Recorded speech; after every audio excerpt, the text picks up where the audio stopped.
Hello नमस्कार साथियों, आप सभी का स्वागत है आपके अपने परिवार आरडब्ल्यू डिफेंस में। तो बच्चा, आज की जो क्लास होने वाली बहुत शानदार होने वाली है। आज हम इस 7 से 8 मिनट की क्लास में जो है एक शानदार कॉन्सेप्ट सीखेंगे जो प्रोबेबिलिटी से रिलेटेड है, जिसमें बहुत सारे कंफ्यूजन होंगे, लेकिन आज वो कंफ्यूजन नहीं रहेगा। तो चलिए भाई शुरुआत करते हैं। एक प्रोबेबिलिटी का एक छोटा सा कॉन्सेप्ट है, कॉन्सेप्ट ऑफ इनवलप्स, यानी लिफाफों पर आधारित प्रश्न। इससे बाहर कुछ नहीं। जी हाँ, चाहे एनडीओ हो, चाहे नेवी हो, चाहे एसईजी हो, किसी के लिए भी क्वेश्चन अगर इससे बनता है आप उसको निपटा डालोगे।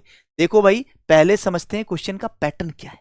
पैटर्न कुछ इस तरीके से है, probability with respect to an letter and their envelopes, यानी कि आपके पास में एन पत्र दिए जाएंगे, उन एन पत्रों को एन लिफाफों में पोस्ट किया जाएगा। फिर उन पोस्ट करने के बाद आपको प्रायिकता निकालनी होगी कि बताओ मेरे भाई, वो जो आपने लेटर पोस्ट किए ना लिफाफों में, वो सभी सही पता लिखे लिफाफे में हो या सभी गलत पता लिखे लिफाफे में हो। वो कॉन्सेप्ट बनता है, उनसे ही रिलेटेड आपके क्वेश्चंस होते हैं। चलिए देखते हैं भाई क्या है।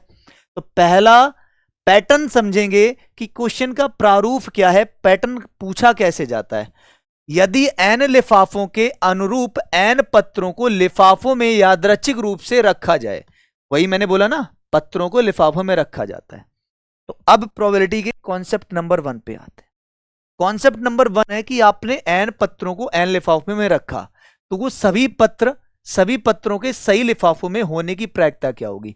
Probability that all the letter are in right envelope, जिसके लिए फॉर्मूला होता है 1/n फैक्टोरियल। 1/n फैक्टोरियल, जहां पर n होता है, n का मतलब होता है नंबर ऑफ लेटर, यानी पत्रों की कुल संख्या। नंबर ऑफ लेटर, पत्रों की कुल संख्या। क्वेश्चन आपके सामने है, एक बार हिंदी में पढ़ लेना, एक बार इंग्लिश पढ़ लेना, जिसको जो लैंग्वेज समझ में आती हो। 4 पत्र और 4 निर्देशित लिफाफे हैं। इन 4 पत्रों को यादृच्छिक रूप से 4 लिफाफों में डाला जाता है। तो क्या संभावना है कि पत्र संबंधित लिफाफों में डाले जाएं। संबंधित का मतलब है सही लिफाफों में, ठीक है। तो सही लिफाफों के लिए कॉन्सेप्ट होता है 1/n फैक्टोरियल। लेकिन मेरे पास में तो n की वैल्यू 4 दी जा रही है ना, n की वैल्यू कितनी है तो बोलोगे 4। तो n फैक्टोरियल यानी 4 का फैक्टोरियल। फैक्टोरियल तोड़ना आपको आता है, 4 को तोड़ना है तब तक जब तक 1 नहीं आ जाता, यानी 1 कम करते हुए चलना है। तो 1/24 आपका राइट आंसर है। तो पहले कॉन्सेप्ट का आपने क्वेश्चन किया और उम्मीद करता हूं ये चीजें समझ में आई होंगी। अब दूसरे कॉन्सेप्ट पर आते हैं, ठीक है। दूसरा कॉन्सेप्ट थोड़ा सा कंफ्यूजन वाला कॉन्सेप्ट है। इस कंफ्यूजन को मैं दूर करूंगा। देखो जरा, पकड़ो, समझो। Probability that all the letter are not in right envelopes, ठीक है, ये इसको पकड़ लिया। सेकंड लैंग्वेज पे आओ। Probability of keeping at least one letter are not in right envelopes. इसका कहने का मतलब है कोई ना कोई एक पत्र गलत लिफाफे में जाएगा। हिंदी में पढ़ लो, सभी पत्रों के सही लिफाफे में ना होने की प्रायिकता और कम से कम एक की। दोनों का सेम सीन है, सेम कॉन्सेप्ट है, सेम मतलब है। देखो यहां पर जो ये P लिखा है ना, P का मतलब होता है 1/n फैक्टोरियल। 1/n factorial. आइए भाई, 4 पत्र हैं, यानी n का मान 4 है। सभी पत्रों को सही लिफाफे में ना भेजे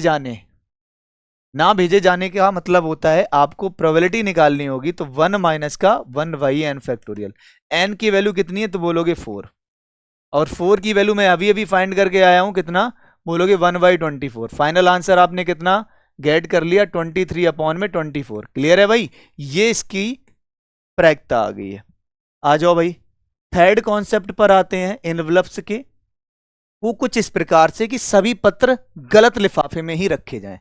प्रोबेबिलिटी दैट नो लेटर, यानी कोई भी लेटर सही एनवलप्स में नहीं गया है, संभावना है कि कोई भी पत्र सही लिफाफे में नहीं है। उसके लिए कॉन्सेप्ट होता है 1/2 factorial, 1/3 factorial, 1/4 dot dot dot up to, कुछ इस तरीके से। इसको थोड़ा सा और इजी लैंग्वेज में समझते हैं। देखो क्या, अगर आपके पास में n की वैल्यू even आती है, even में क्या होता है मेरे भाई, प्लस का साइन। अगर n की वैल्यू ऑड आती है, ऑड में क्या होता है, माइनस का साइन होता है, ठीक है।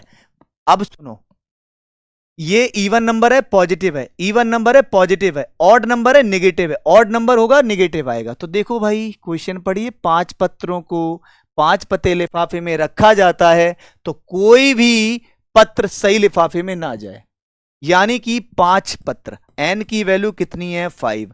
5 कैसा नंबर होता है विषम, विषम बोले तो माइनस में तोड़ेगा, यानी कि 1/2 फैक्टोरियल से स्टार्ट करोगे, फिर 3 आएगा, फिर 4 आएगा, ठीक है, फिर 5 आएगा, लेकिन 5 विषम नंबर है इसी रीजन से माइनस आया है, इनको सॉल्व करना पड़ेगा। 1/2 फैक्टोरियल की वैल्यू होती है 2, 3 फैक्टोरियल की वैल्यू कितनी होती है 6, क्योंकि 3 × 2 × 1 6, 4 की वैल्यू होती है 24, 5 की वैल्यू होती है 5 × 4 × 3 × 2 × 1 यानी 120।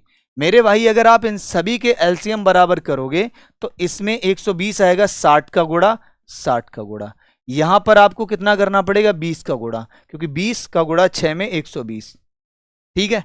24 में 5 का गुणा करना पड़ेगा, 5 का गुणा। फाइनल बताओ एलसीएम मेरे पास में कितना आया, बोलोगे 120।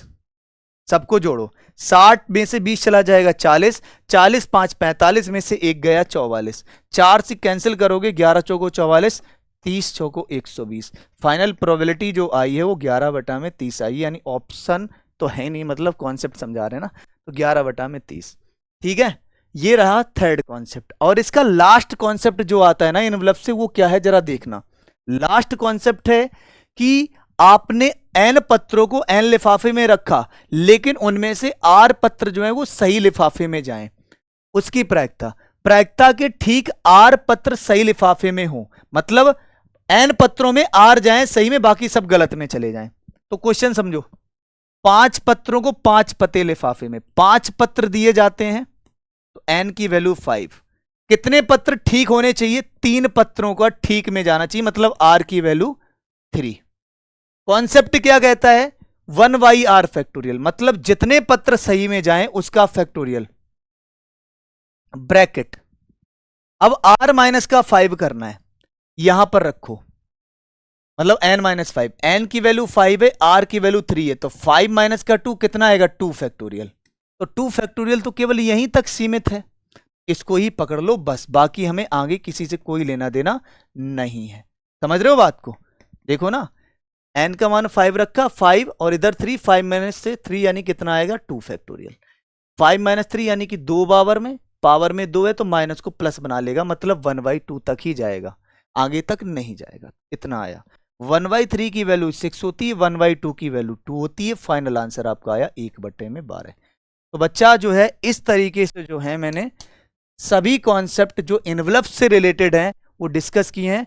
एक बात मैं और कहना चाहूंगा, एनवलप से कैसा भी क्वेश्चन आएगा, इन 4 कॉन्सेप्ट के अलावा क्वेश्चन नहीं बन सकता है, चाहे एनडीए पूछे, चाहे नेवी, चाहे एयरफोर्स, चाहे आईसीजी, ठीक है भाई। तो अब आप लोगों का क्या काम है कि सभी लोग, अगर ये वीडियो आपने देखा है तो एक बार इस वीडियो का फीडबैक जरूर देना है कमेंट के माध्यम से कि कैसी लगी ये वीडियो और क्या आपके सारे कॉन्सेप्ट क्लियर हुए, कंफ्यूजन दूर हुआ।